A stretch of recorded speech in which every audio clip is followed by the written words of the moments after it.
Ralph Waldo Emerson once said, "When you strike at a king, you must kill him." That's what House Speaker Nancy PelosiAmash responds to Trump. It's not about the transcript of a call but on Ukraine controversy. It might be the thing that gets Trump centrist Democrats urge caution over impeachment inquiry. More Caliph has to worry about as House Democrats move closer to initiating impeachment proceedings against President Donald Trump. What if Trump is acquitted? At this point, a House majority to impeach is still not there. A growing majority of House Democrats is calling for impeachment proceedings, but no Republican has joined them. And right now, the Republican-controlled Senate would be unlikely to convict and remove the president, which would require a two-thirds majority. The crucial factor will be the polls. Rep. Adam Schiff. Bennett Schiff, attorneys, whistleblower willing to meet with Oversight Intelligence Committee's overnight defense, presented by Huntington Ingalls Industries. Impeachment inquiry overshadows Trump at UN. Veterans push VA to follow through on reforms. Iranian leader open to changes in nuke deal. Pelosi announces launch of formal impeachment inquiry into Trump. More Caliph, chairman of the House Intelligence Committee, said, "I want to make sure, before we go down this road, that we can persuade the public that this was the right thing to do." Advertisement: the public isn't there yet. While Trump's job approval rating is still underwater, 53% disapprove in the mid-September NBC News Wall Street Journal poll. The polls show limited public support for Congress to begin impeachment proceedings. 37% in the Politico Morning Consult poll. What's driving public opposition to impeachment? It's not love for President Trump. Donald John PelosiAmash responds to Trump. It's not about the transcript of a call. Warren announces expansion of presidential campaign but on Ukraine controversy. It might be the thing that gets Trump more.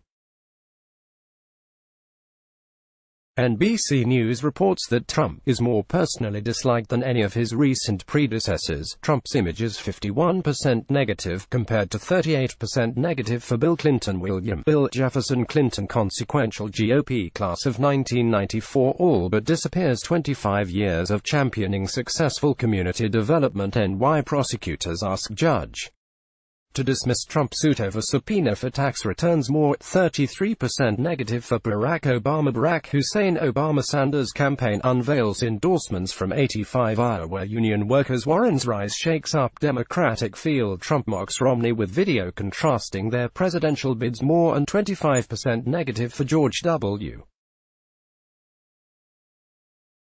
Bush. Trump got elected by the rules, and voters do not like the idea of having the decision nullified by politicians. The politician's response: "We have a constitutional responsibility to uphold the rule of law." As freshman Rep. Tom Malinowski swing seat. Democrats oppose impeachment, handing Pelosi leverage. Democrats press FBI, DHS on response to white supremacist violence. Second Democrat representing Trump district backs the impeachment. More DNJ put it, "If all we do is leave it up to the American people to get rid of him, we have not upheld the rule of law. We have not set a precedent that this behavior is utterly out of bounds. The public's view is, we'll be the judge of that. The judgment does not look favorable right now."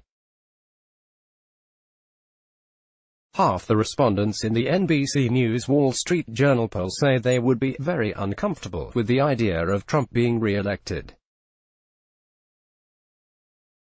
Only a third say they would be very uncomfortable if either Joe Biden responds to Trump. It's not about the transcript of a call. Warren announces expansion of presidential campaign but on Ukraine controversy. It might be the thing that gets Trump more. Or Elizabeth Warren announces expansion of presidential campaign. Sanders campaign unveils endorsements from 85 Iowa union workers. On the money. Trump takes aim at China in UN address. Consumer confidence fell as trade tensions rose. Senate proposes billion for Trump border wall. More becomes president.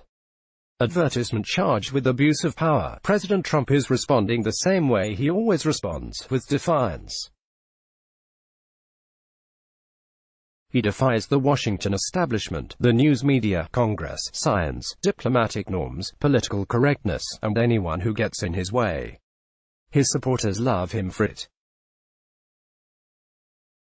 His wife warned in 2016, "When you attack him, he will punch back 10 times harder." Congressional Democrats are betting that this time Trump has gone too far.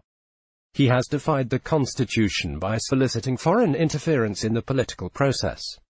"I have been very reluctant to go down the path of impeachment." Rep. Schiff said on CNN.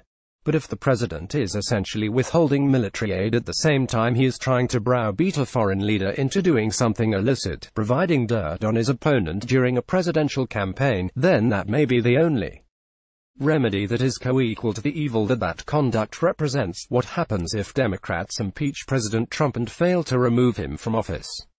That's what Emerson warned about, striking the king but failing to kill him, in this case, metaphorically.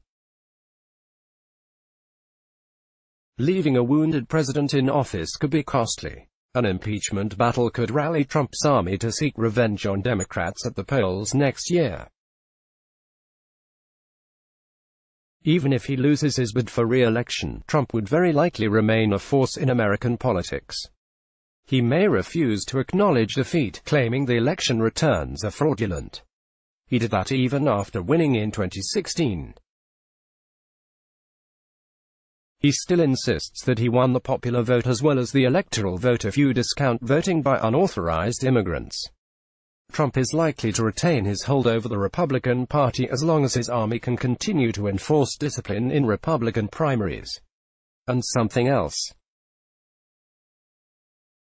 22nd Amendment to the Constitution says, "No person shall be elected to the office of the president in more than twice." If he loses next year, Trump will have been elected president only once.